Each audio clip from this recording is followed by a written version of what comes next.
O Band Cidade repercute a operação da Polícia Federal esta manhã em Taubaté, que resultou na prisão do prefeito Roberto Peixoto, da primeira-dama Luciana Peixoto e também do ex-diretor de compras da cidade. Nós vamos ao vivo agora conversar com o repórter Márcio Correia, que atualiza a gente com novas informações.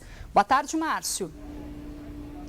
Boa tarde, Rosimara. Boa tarde a todos que acompanham o Band Cidade Primeira Edição. Pois é, o Roberto Peixoto, prefeito de Taubaté, e a mulher dele, dona Luciana Peixoto, primeira-dama, já estão em São José dos Campos. Você vê aí imagens gravadas agora há pouco da chegada do casal Peixoto à sede da Polícia Federal em São José dos Campos, que fica ali na Avenida Tivoli, região central da cidade. Local onde, a princípio, o prefeito e a primeira-dama deverão ficar por pelo menos 5 dias, já que este é o tempo determinado pelo Tribunal Regional Federal da Quinta Vara, né, que determinou a prisão dos dois, a prisão temporária por, no máximo, por enquanto, pelo menos 5 dias, mas esse prazo pode ser prorrogado. E eu falo ao vivo aqui do Parque do Itaim, em Taubaté, onde há poucos instantes o Adair Loredo, secretário de governo, deu uma entrevista coletiva aqui aos colegas da imprensa, comentando a operação da Polícia Federal hoje de manhã, que resultou na prisão do prefeito, da primeira-dama e também do ex-responsável pelo setor de compras e licitações da prefeitura, o senhor Carlos Anderson.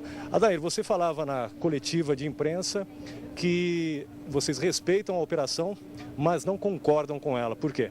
Exatamente. Nós respeitamos a instituição da Polícia Federal, do Ministério Público e também a decisão do relator que deu a decisão de busca e apreensão de objetos e também decretou a prisão temporária do Roberto Peixoto e da sua esposa. Nós não concordamos com ela, evidentemente, porque ela infringe o princípio democrático da ampla defesa e do contraditório. Roberto Peixoto e a sua esposa, a dona Luciana, eles jamais foram intimados, seja pelo delegado, seja pelo Ministério Público ou fosse pelo Tribunal Regional Federal, e de tal maneira que eles foram surpreendidos. São pessoas que têm residência fixa, têm seu trabalho fixo, são estabelecidos em Taubaté, e isso foi uma surpresa. E ainda eu queria acrescentar que Roberto Peixoto, ele sempre se colocou à disposição, permitindo toda a investigação com todos os itens ou eventuais acusações que foram apontadas a eles. Bom, fica agora a polêmica, a pergunta, né, a indagação no ar. Quem assume a prefeitura? O prefeito está preso,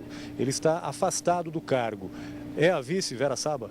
Bom, eu quero esclarecer que ele está temporariamente detido pela Polícia Federal, por entender assim, o relator que deu a decisão. Ele continua prefeito, ele não é afastado. A legislação do município, que é a lei orgânica, garante a ele continuar sendo prefeito. Ele poderá, inclusive, despachar da sede onde ele vai ficar aguardando esses 5 dias. Durante quanto tempo isso é possível? Por 15 dias, sem justificativa.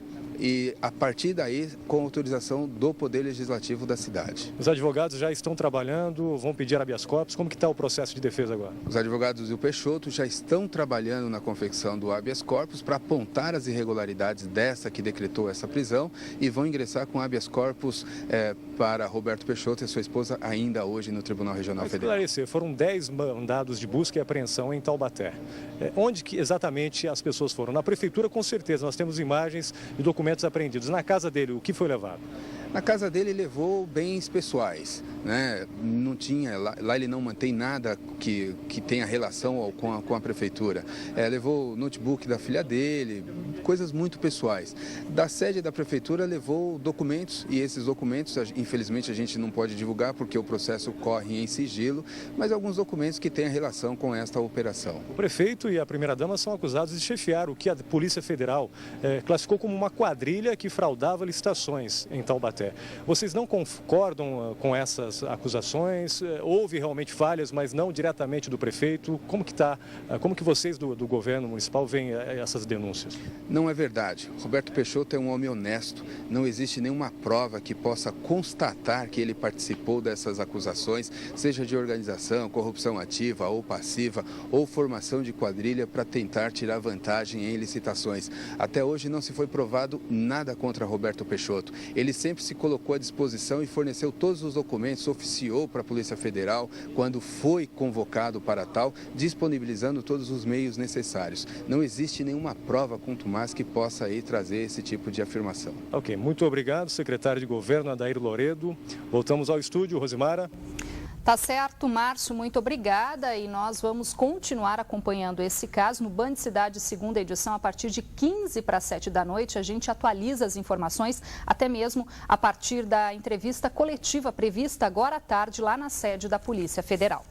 O pedido de liberdade por meio de um habeas corpus para uma das acusadas pela morte do empresário Matteo Lorenzetti foi negado pelo Superior Tribunal de Justiça. A estudante Camila Vasconcelos França, presa em 2008, acusada por participar do sequestro que terminou com a morte do empresário de São José dos Campos, foi condenada pelo crime em 2009. No mesmo dia em que Matteo foi sequestrado, imagens do circuito interno de uma agência mostraram a estudante tentando sacar dinheiro da conta bancária da vítima, que foi assassinada mesmo após o pagamento do resgate no valor de R$15 mil. O inverno começa logo mais às 2h16 da tarde, mais precisamente. Vamos então conferir como vai ficar o tempo no primeiro dia da estação mais fria do ano. A virada da estação será marcada pelo predomínio de sol, que deixa a tarde quente no Vale do Paraíba, na Serra e no litoral norte. Com isso, a umidade relativa do ar continua baixa. O friozinho retorna à noite, pode até gear na madrugada mais longa do ano nos pontos mais altos da Serra da Mantiqueira. Hoje as máximas chegam aos 26 graus em Cunha, 27 em São José dos Campos, 29 em Cruzeiro. Em Pindamonhangaba e Ubatuba faz 30 graus. No próximo bloco do Band Cidade, veja como está a preparação para o tapete de Corpus Christi em Caçapava, um dos mais tradicionais aqui da região. Os detalhes você confere no instante só, agora 1h13.